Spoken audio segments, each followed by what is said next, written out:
Semua kita lanjut pada video yang keempat ya. Buat teman-teman yang belum nonton 1, 2, dan 3, kalau mau nonton silahkan. Pada video keempat ini kita akan bahas saham-saham gorengan, ini lebih banyak gorengannya. Yang pertama ada CTTH, dia menguat 1% di harga 118 untuk CTTH. CTTH ya. Ini emiten yang tadinya FCA kan? Oke. Untuk CTTH dia masih cenderung lanjut turun ya. Dia aman kalau nggak jebol 116. Jadi buat teman-teman yang udah punya barang, pantau aja 116 ya. Kalau dia jebol 116 atau 115, maka potensinya lanjut turun lagi. Dia punya gap juga kan? Oke, gapnya dia udah ketutup nih guys. Nih gap ini dia udah ketutup, yang ini udah ketutup. Malah dia punya gap baru nih, gap up ya. Dia punya gap di atas, malah ada potensi dia ke sana. Tapi kapan? Nah itu santai ya. Untuk CTTH paling kalian boleh scalping pendek, beli di 118 sampai 115, SL di 113 gitu aja. Target TP bebas, kalian bisa ke 121, 125, 30, 35, 40 bebas ya. Yang jelas untuk CTTH ini garis biru nggak boleh dijebol. Selama dia nggak jebol garis biru atau nggak closing di bawah 116, itu masih aman ya. Gitu plannya saya ulangi, kalau mau scalping kalian beli di 118 sampai 115, SL di 113, TP nya bebas gitu ya. MACD dan RSI masih belum menarik gitu. Lanjut ada DART, dia terkoreksi 1% di harga 193. Untuk DART ini emiten zombie, jadi buat teman-teman yang nggak biasa trading di zombie ya jangan masuk ya.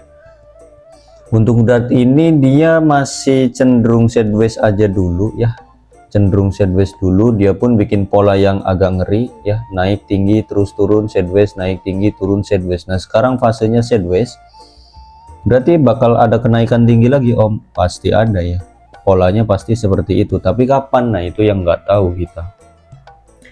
Kalau kalian suka DART, lebih baik tunggu di deket-deket garis biru ya. Misal beli di 190 sampai 186, SL di 184, itu boleh. Silahkan kalau memang suka. Kalau kita lihat dari MACD dan RSI-nya DART memang masih kurang oke ya, masih belum bagus, masih belum ada potensi untuk meledak. Ini si DART ini belum ada ya. Santai, paling sideways aja, ini scalping pendek, nyari 2 tick 3 tick bisa lah di DART ini. Silahkan kalau memang suka beli di 190 sampai 186, SL 184, TP-nya bebas. Namun ingat, DART ini emiten zombie, bid offernya tipis, hati-hati ya. Lanjut ada The Farm. Nah ini emiten pilihan saya itu The Farm ya. The Farm ini cukup indah kalau saya melihat, dia bikin pola yang indah ya, naik sideways, naik sideways, naik sideways gitu ya. Ini indah polanya, tinggal naik aja ini. Tapi kapan naiknya? Nah itu yang nggak tahu. Kalau kita lihat dari technical daily-nya The Farm, MACD dan RSI-nya memang agak beresiko, namun masih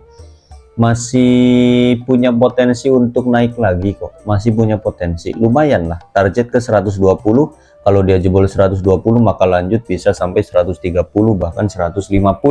Itu untuk The Farm. Kalau memang suka silahkan beli di 115 sampai 112 ya, nih garis oranye. 115 sampai 112, SL boleh di 110 dulu, target TP di 120 ya. Kalau kita melihat dari technical weekly-nya memang The Farm udah di atas banget ya. Om kok berani rekom? Kali-kali guys, kali-kali kita rekom yang high risk scalpingan ya. Karena berkali-kali kita rekomnya kan di bawah terus ya. Nah ini kali-kali kita rekom yang high risk gitu. Tapi memang The Farm polanya cakep kok. Itu asumsiku kenapa rekom The Farm, karena polanya cakep gitu ya. Kalau kita lihat dari time frame weekly memang udah di atas. Tapi kalau dia naik lanjut, nah ini ATH sepertinya ya. ATH guys, nah targetnya di 119. 119 120 nya break, lanjut ATH untuk si The Farm. Makanya kita beranikan untuk rekom The Farm, silakan. Lanjut ada DKH, dia terkoreksi 2% di harga 100 untuk DKH. Ini sempat arah kan kemarin itu DKH itu.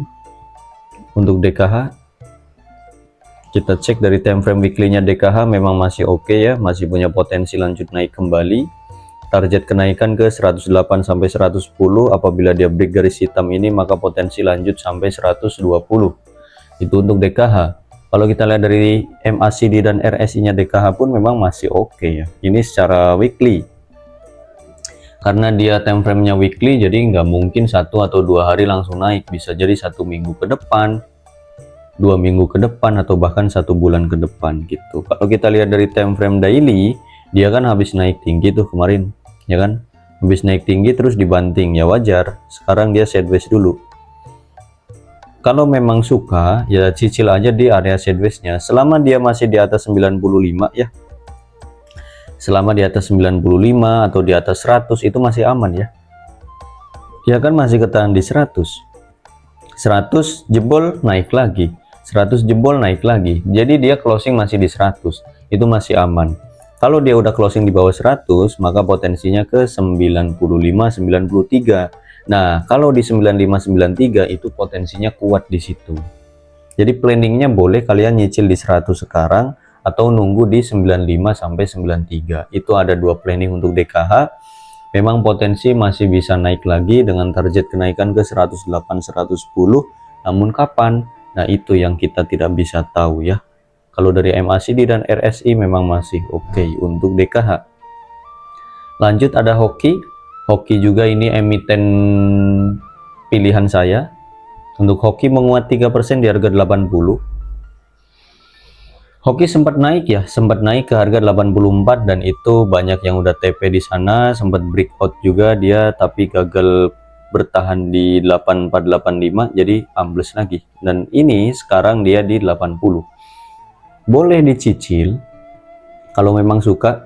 Kalau kita lihat dari MACD dan RSI-nya masih punya potensi lanjut naik kembali.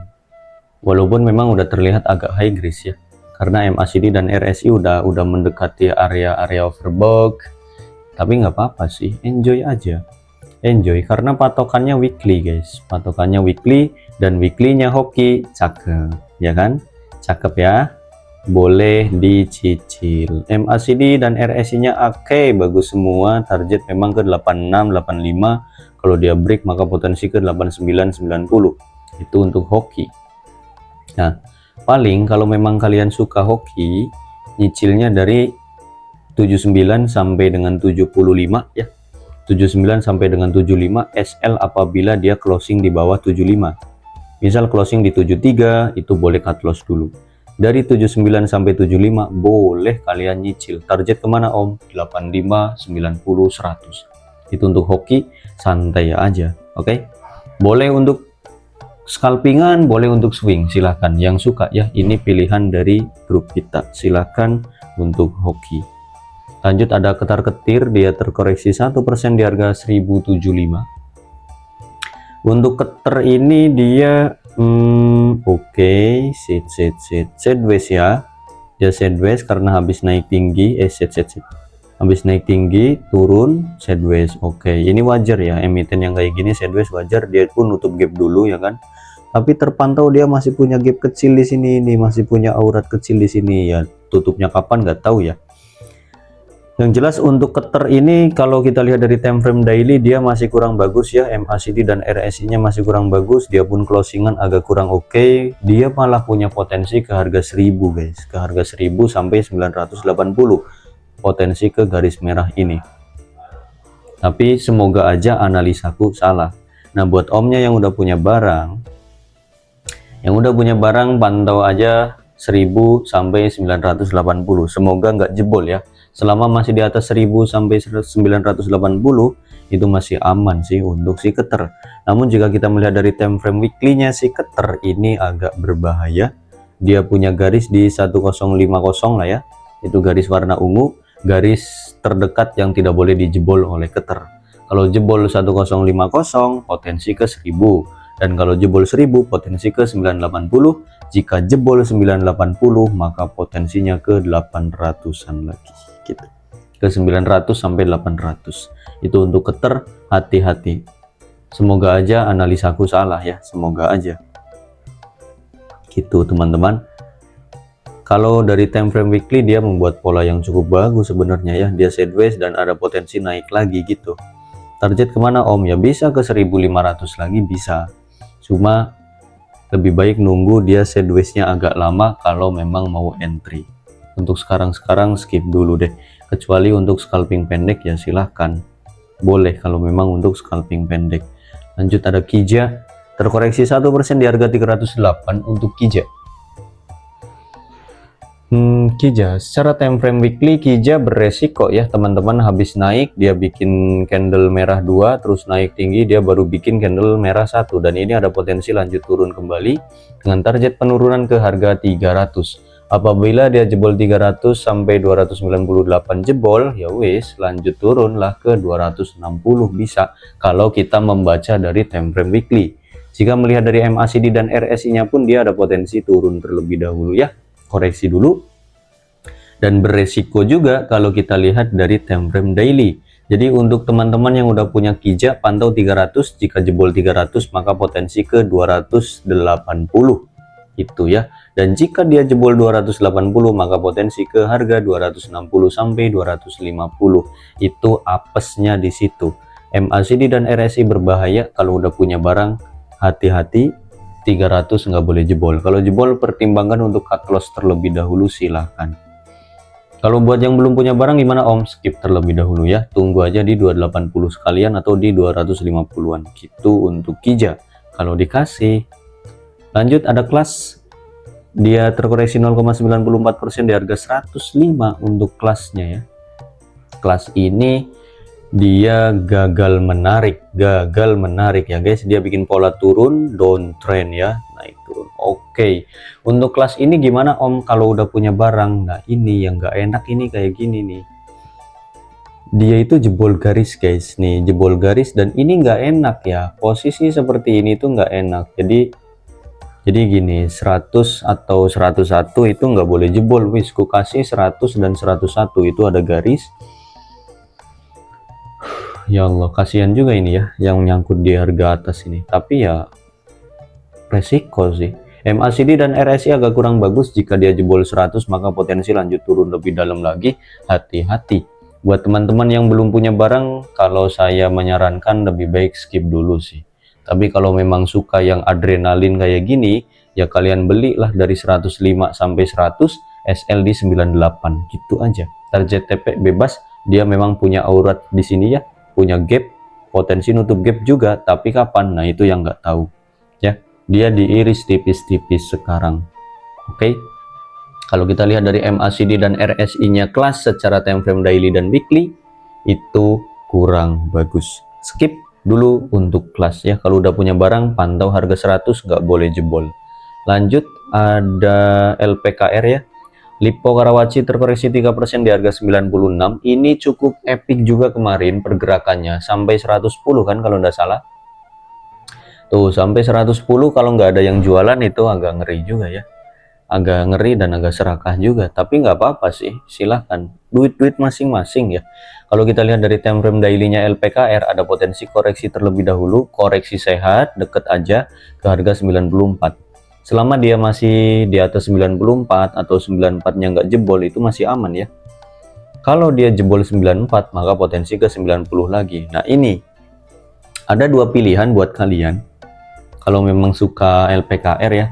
Pilihan satu, kalian boleh beli dari 96 sampai 94, SLD 92. Pilihan yang kedua, kalian beli dari 93 sampai 90, SLD 88 gitu.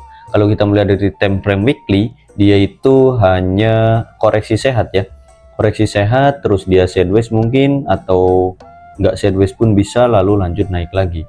MACD dan RSI memang masih bagus untuk LPKR ini, cuma ini kan time frame weekly, jadi potensi naiknya itu bisa jadi 1 minggu ke depan, 2 minggu ke depan, ya tahu sendirilah LPKR pergerakannya kan seperti itu, lelet ya.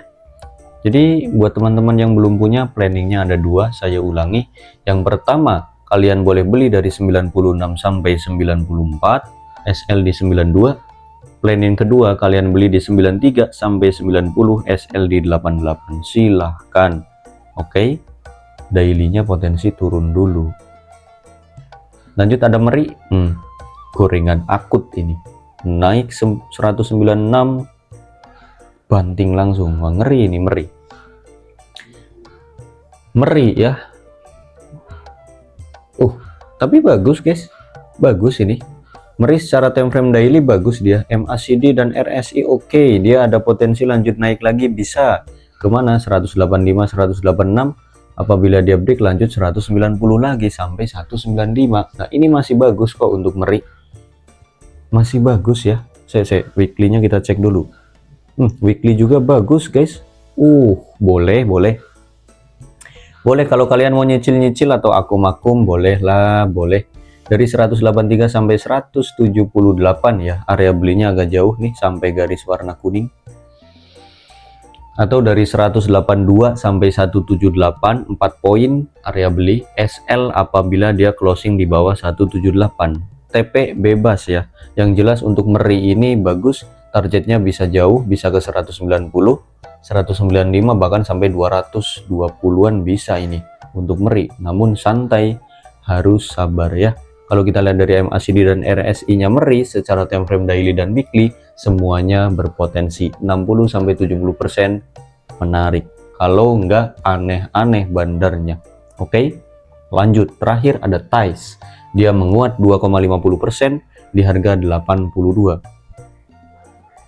Analisa saya itu ingin cepat sebenarnya, cuma kalau kecepatan ngomongnya ya capek juga guys, jadi santai lah ya.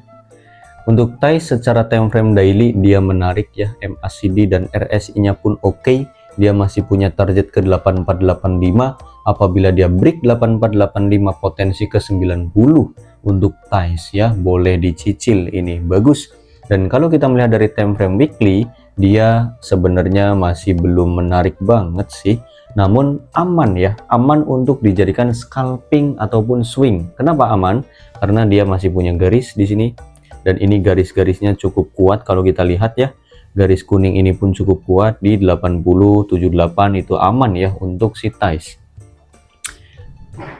Kesimpulannya gini, kalian kalau memang suka TICE, beli aja dari 82 sampai 78, atau bikin 3 kali beli 82, 80, 78. Itu 3 kali beli boleh.